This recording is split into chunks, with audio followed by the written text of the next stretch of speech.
તો નમસ્કાર દર્શક મિત્રો, દેશ અને દુનિયાના તાજા અને મહત્વના સમાચારમાં આપનું સ્વાગત છે। દર્શક મિત્રો, દેશ અને વિદેશમાં બનતી અવનવી ઘટનાઓની માહિતી સૌથી પહેલાં મેળવવા માટે અમારી ટ્રેન્ડિંગ ગુજરાત યુટ્યુબ ચેનલને અત્યારે સબસ્ક્રાઇબ કરી લેજો અને બાજુમાં આપેલા ઘંટડીના નિશાનને પણ દબાવી દેજો, જેથી અમારા અવનવા વિડીયોની અપડેટ સૌથી પહેલાં તમારા મોબાઈલમાં મળી જાય। દર્શક મિત્રો, આપ સૌ સારી રીતે જાણો છો કે હાલ પશુપાલકોનું આંદોલન ઉગ્ર ચાલી રહ્યું છે। હિંમતનગરની સાબર ડેરીને લઈને ફરી એકવાર મોટા સમાચાર સામે આવ્યા છે। મિત્રો, હિંમતનગરની સાબર ડેરીના ભાવફેર ઘટાડા વિરુદ્ધ પશુપાલકોએ ઉગ્ર વિરોધ વ્યક્ત કર્યો। 14મી જુલાઈની ઘટના બાદ સાબરકાંઠા અને અરવલ્લી જિલ્લાની મોટાભાગની દૂધ મંડળીઓએ અચોક્કસ મુદત માટે દૂધ આપવાનું બંધ કર્યું છે। પશુપાલકોએ મંડળીઓમાં બોર્ડ લગાવી આ નિર્ણયની જાહેરાત કરી। આંદોલનને કારણે જો 2 દિવસ સુધી સાબર ડેરીમાં દૂધનો પુરવઠો બંધ થાય તો ડેરીમાં દૂધની મોટી અછત ઊભી થવાની શક્યતા છે। આનાથી જનજીવન ઉપર ગંભીર અસર થઈ શકે છે। માહિતી પ્રમાણે સાબર ડેરી ખાતે પશુપાલકો ભાવફેર ઓછો ચૂકવ્યાનો વિરોધ કરવા એકઠા થયા હતા। આ દરમિયાન પશુપાલકોને તેમની માંગણીઓ રજૂ કરવા માટે ડેરીના કમ્પાઉન્ડમાં જતા અટકાવાયા હતા, જેને પગલે પોલીસ અને પશુપાલકો વચ્ચે માથાકૂટ વધી ગઈ હતી। પશુપાલકોની એવી ફરિયાદ હતી કે અમને ગયા વર્ષ કરતાં પણ ઓછા પૈસા ચૂકવાય છે। પશુપાલકોની સાથે ખેડૂતો પણ આ દેખાવોમાં જોડાયા હતા। ત્યારે ડીવાયએસપી, 4 પીઆઈ અને 8 પીએસઆઈ સહિત કુલ 80 જેટલા પોલીસ કર્મીઓનો કાફલો સ્થિતિને સંભાળવા ત્યાં આવી પહોંચ્યો। સાબર ડેરી સામે જ પશુપાલકોએ નારેબાજી શરૂ કરી હતી અને જેના લીધે સ્થિતિ વધારે વણસી હતી।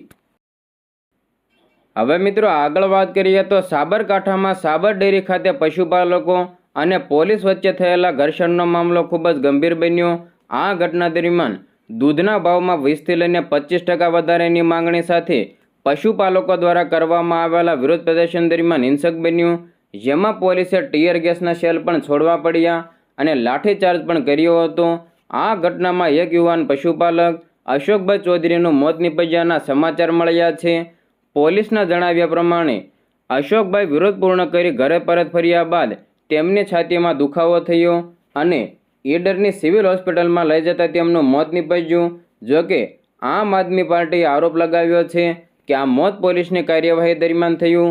આ ઘટનાએ પશુપાલકોમાં ભારે રોષ ફેલાવ્યો છે।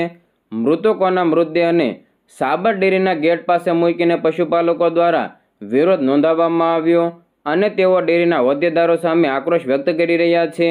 સાબર ડેરીના વાઇસ ચેરમેન એવા ઋતુરાજ પટેલ અને director Ashok Patel civil hospital પહોંચ્યા અને પશુપાલકો તેમજ પરિવારજનો સાથે વાતચીત કરી, પરંતુ પશુપાલકોનો ગુસ્સો શમ્યો નથી।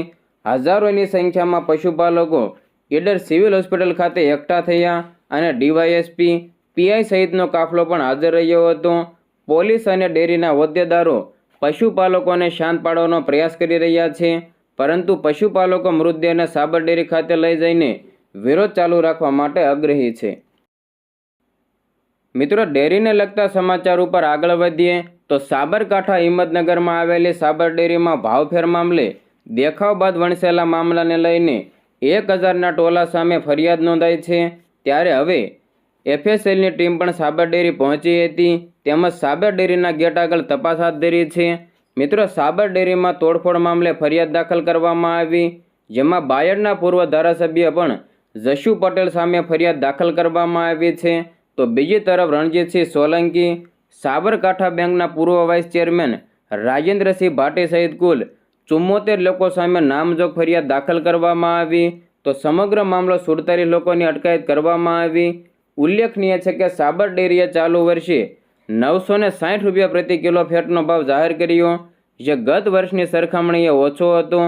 દર વર્ષે જૂનમાં ચૂકવાતો ભાવફેર આ વર્ષે 11 જુલાઈએ ચૂકવાયો, જે 6% જ હતો। આથી સાબરકાંઠા અને અરવલ્લીના પશુપાલકોએ ડેરીના ગેટ તોડી રસ્તા રોકો, પથ્થરમારો કર્યો, જેના જવાબમાં પોલીસે ટીયર ગેસ અને લાઠીચાર્જ પણ કર્યો હતો।